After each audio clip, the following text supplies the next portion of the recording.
বর্ষাকালে যেন সৌন্দর্যের বিপুল পসরা সাজিয়ে বসেছে কিশোরগঞ্জের হাওরগুলো।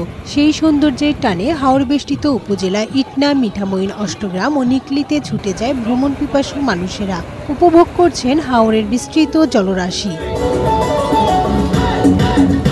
বিশাল জলরাশির বুকে বিচ্ছিন্ন ছোট ছোট গ্রাম, যেন এক একটা দ্বীপ। হাওর জুড়ে হিজল গাছের সারি বা পানির নিচে জেগে ওঠা করচের বন শিশুদের লাফঝাপ মুহূর্তেই মন ভালো করে দেয়।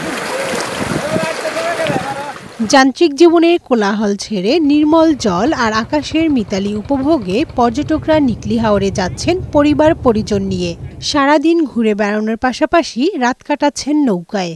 অনেক দূর দূরান্ত থেকে মানুষ আসে। না আসলে বোঝা যাবে না যে নিকলি হাওর দেখতে এত সুন্দর। আমাদের অনেক ভালো লাগছে, আমরা আবার আসবো। আমার সবাইকে নিয়ে আসছি, মা বাবাকে। আমরা আসছি দূর থেকে আনন্দ করতে, আসলে আমাদের কাছে খুব ভালো লাগছে। এখানে অনেক মজা করেছি, এনে পরিবেশ আমার অনেক ভালো লাগে। প্রতিদিন বিশেষ করে ছুটির দিনে হাজারো ভ্রমণ পিপাসুদের পদচারণায় মুখরিত হয়ে ওঠে নিকলির হাওর।